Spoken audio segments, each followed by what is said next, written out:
Hello friends. आज हम लोग देखेंगे एक न्यू टॉपिक, भारतीय संविधान के भाग।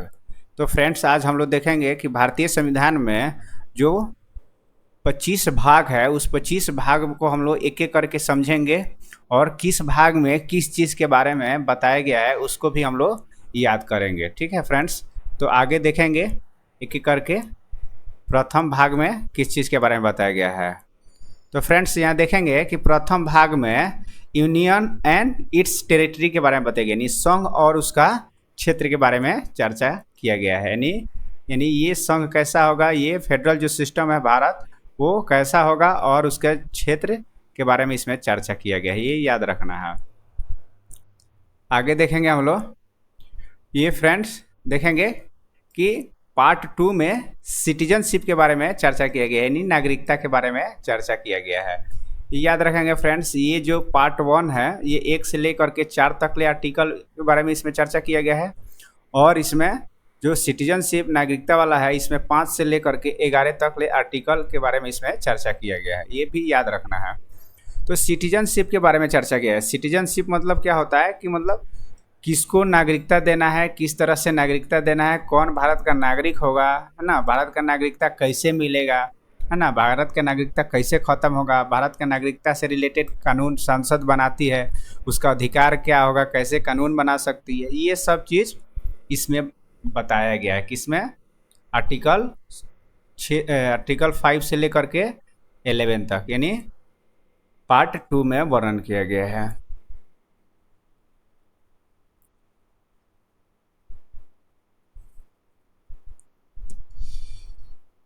पार्ट 3 में हम लोग देखेंगे फंडामेंटल राइट्स के बारे में चर्चा किया गया है, यानी मौलिक अधिकार के बारे में बताया गया है। तो फ्रेंड्स, इसको हम लोग अच्छा से पीछे पढ़ चुके हैं। मौलिक अधिकार 12 से लेकर के 35 तक ले आर्टिकल में वर्णन किया गया है। तो ये फंडामेंटल राइट्स, ये एक बेसिक मानव अधिकार भारतीय संविधान के द्वारा भारतीय लोगों को दिया जाता है। तो ये हम लोग पीछे पढ़ चुके हैं, फंडामेंटल राइट्स मौलिक अधिकार, ये याद रखना है।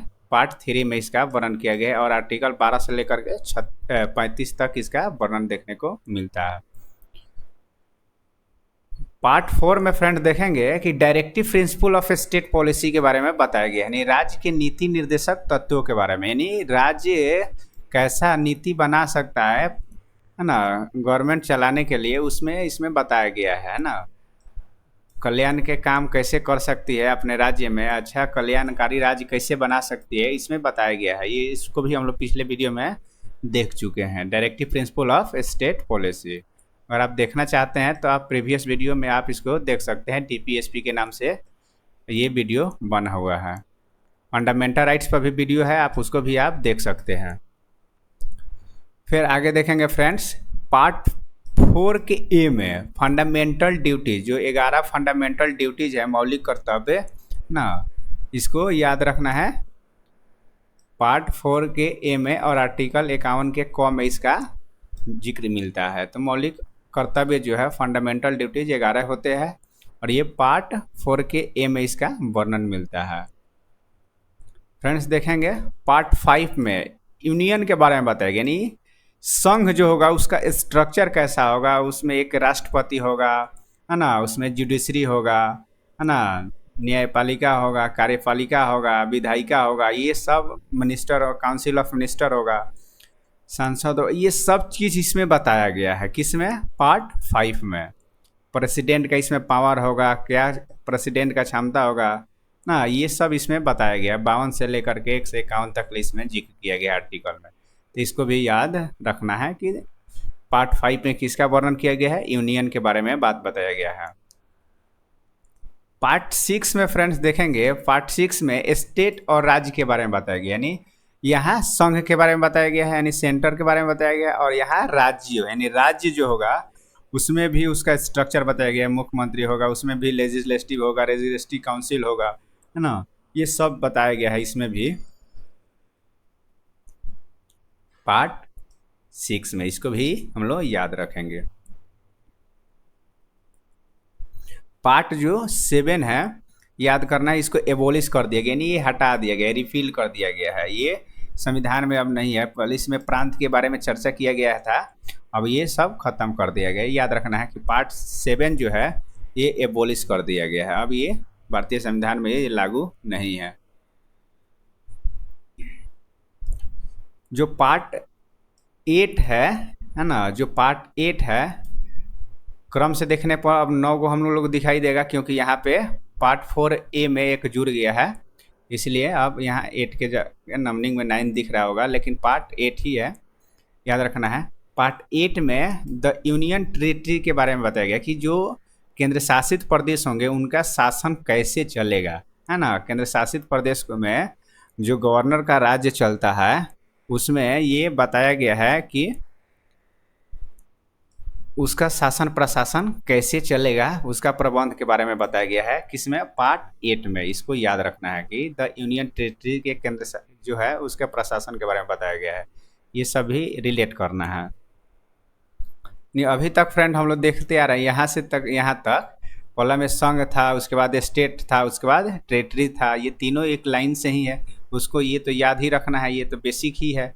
और यहाँ से 3 गो एकदम लाइन से याद करना है, और ये बीच में जो 7 है ये तो ख़त्म ही हो गया है, तो इसे ही याद करेंगे रिलेट करके एक दूसरे से। अब यहाँ से ये फ्रेंड याद रखेंगे, ये तीनों को एक साथ याद रखेंगे। ये 4 गो शुरू में जो 4 है उसको एक साथ याद रखेंगे।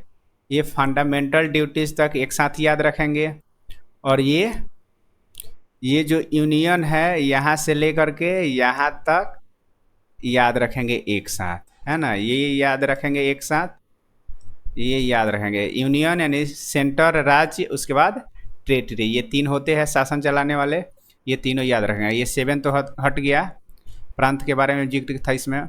अब यहाँ से याद रखेंगे। अब देखिए जो पार्ट जो 9 है ये याद रखेंगे। 9 में पंचायत राज के बारे में वर्णन किया गया। पंचायती राज हम लोग को देखने को मिलता है ना। समिति का जो चुनाव होता है, मुखिया का जो चुनाव होता है, वही पंचायती राज है। पंचायती बॉडी का जो स्ट्रक्चर है हम लोग पूरा देखने को मिलता है। तो ये पंचायती राज का व्यवस्था कैसे किया जाएगा उसके बारे में इसमें बताया गया है पार्ट 9 में। और पार्ट 9 के ए में म्यूनिसिपैलिटीज़ के बारे में बताया गया, नगर पालिका के बारे में बताया गया। इसको भी याद रखना है एक ही साथ। 9 पंचायती राज, उसके बाद नगर पालिका, और एक 9 का बी है उसको भी याद रखना है। देखिए यहाँ पे द कोऑपरेटिव सोसाइटी यानी सहकारी समिति, ये भी याद रखना है। ये तीन एक साथ याद रखना है। कौन कौन? पंचायती 9A, 9A, उसके बाद 9 के बी, ये याद रखना है। सहकारी समिति, ये ऐसे ग्रुप में याद रखेंगे तो ज़्यादा ही याद रहेगा। तो द कोऑपरेटिव सोसाइटी यानी सहकारी समितियाँ के बारे में चलता है। यानी सहकारी समिति होता है, गांव में चलता है सहकारी समिति, जैसे अमूल भी एक सहकारिता का ही एग्जाम्पल है। तो ये सब पार्ट 9 के बी में जिक्र किया गया है। अब देखिए फ्रेंड्स, अब यहाँ से याद रखेंगे, ये इम्पोर्टेंट है। पार्ट जो 10 है याद रखना है। अनुसूचित जाति और अनुसूचित जनजाति के क्षेत्र के बारे में इसमें चर्चा किया गया है। जो SC ST होता है, SC ST के जो क्षेत्र होता है उसके बारे में इसमें चर्चा किया गया है। कहाँ? पार्ट 10 में याद रखना है। उसके बाद इसको याद रखना है पार्ट 11 में क्या है, राज्य और स्टेट यानी संघ और राज्यों के बीच जो संबंध है उसके बारे में इसमें जिक्र किया गया है कि राज्य और संघ के बीच कौन सा संबंध होगा, है ना। इसके बारे में इसमें जिक्र किया गया है। और पार्ट जो 12 जो है याद रखना है, इसमें वित्त के बारे में चर्चा है। फाइनेंस, प्रॉपर्टी, कॉन्ट्रैक्ट्स, सूट्स, यानी याद रखना है कि जो वित्त है, संपत्ति है, अनुबंध है, वाद है, ये जो भी कॉन्ट्रेक्चुअल काम है, संपत्ति है, वित्त, फाइनेंस से रिलेटेड, उसके बारे में जो चर्चा किया गया है ये सब पार्ट 12 में है। इसको याद रखना है।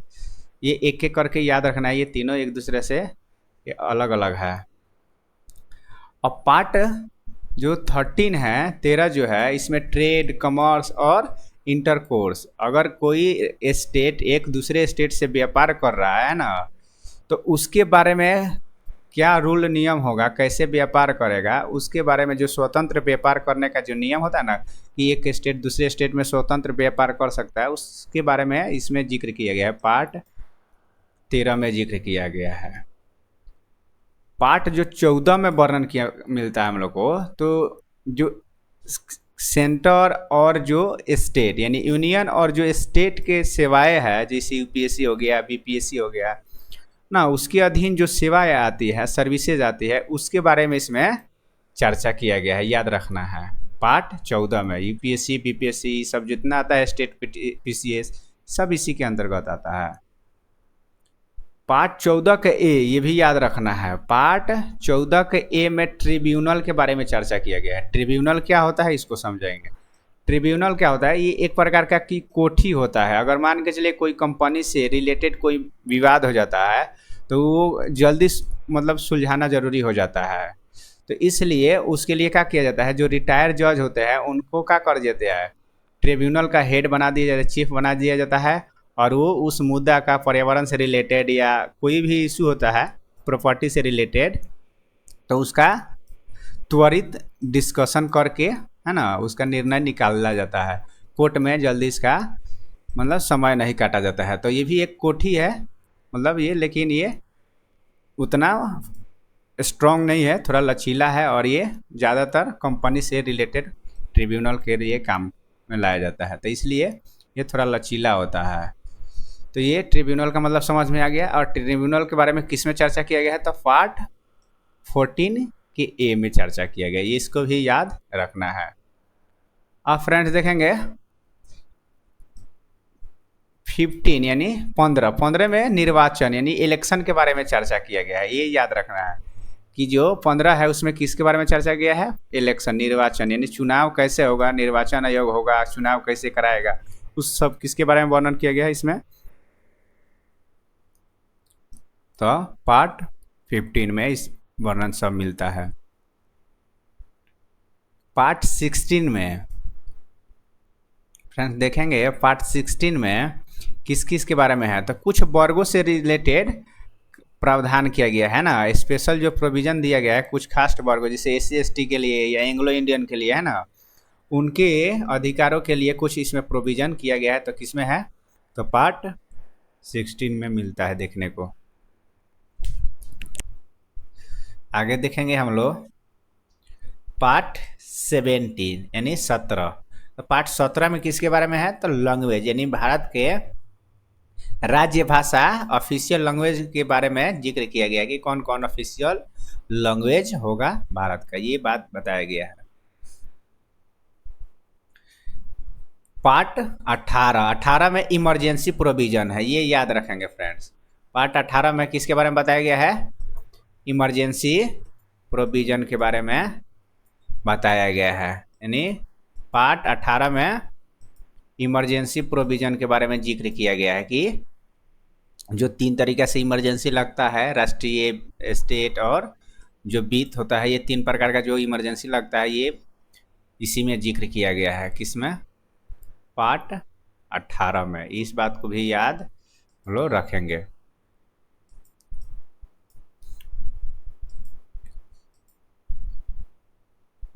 पार्ट जो 19 है उसमें कुछ मिसलेनियस टॉपिक को रख दिया गया है, विविध को रख दिया गया है, ये बात याद रखेंगे हम लोग। पार्ट 20 याद रखेंगे, संविधान का संशोधन अगर करना है तो उसके बारे में जो प्रोविजन मिलता है वो पार्ट 20 में हम लोग को मिलता है, इसको याद रखेंगे, संविधान का संशोधन। पार्ट जो 21 है उसमें, है ना, कुछ टेम्पररी, कुछ ट्रांजिशनल, कुछ स्पेशल प्रोविज़न के बारे में इसमें बताया गया है, ये याद रखना है। कुछ उसका प्रोविज़न किया गया है जो टेम्पररी है यानी अस्थायी है, ट्रांजिशनल है जो परिवर्तन किया जा सकता है, और कुछ स्पेशल प्रोविज़न के बारे में इसमें जिक्र किया है। किसमें, 21 में, ये बात को याद रखना है। अस्थायी, संक्रमणकालीन और कुछ विशेष बात इसमें है। पार्ट जो 22 है इसमें short title, commitment, authoritative text in Hindi and repeals, यानी इसके बारे में, यानी टाइटल्स के बारे में बताया गया है। और ये भी बात बताया गया है कि हाँ, इंग्लिश और हिंदी दोनों भाषा में हम लोग का जो संविधान है वो दोनों मान्य है, ये याद रखना है। अगर दोनों को प्रमाणित माना जाएगा, शुरू में इंग्लिश ही था लेकिन बाद में हिंदी संस्करण को भी प्रमाणित माना गया, यानी भारत का संविधान दोनों संस्करण में, हिंदी और इंग्लिश दोनों में प्रमाणित माना जाएगा। तो फ्रेंड्स हम लोग देखे क्या कि जो भारत का जो 2200 भाग है, कुल मिलाकर 25 है, लेकिन 22 पार्ट करके यहाँ पे हम लोग पढ़े, और इसे नंबरिंग से गिनेंगे तो टोटल 25 पार्ट हो, 25 भाग होगा। तो इसे जैसे आप एग्जाम में जैसे क्वेश्चन आए वैसे आप बना लीजिएगा, नंबरिंग करके इसे 25 होता है, पूरा 25 भाग है, और इसे पार्ट करके इसे 22 ही है, तो ये याद रखना है। तो फ्रेंड्स हम लोग देखें पूरा फ्रेंड थे कि 2200 भाग कौन कौन है, इसमें क्या क्या चीज़ के बारे में जिक्र किया गया है, कीवर्ड याद रखे है ना। उसके बाद आगे हम लोग फिर नेक्स्ट टॉपिक नेक्स्ट वीडियो में देखेंगे फ्रेंड्स। तब तक के लिए थैंक्स फॉर वॉचिंग।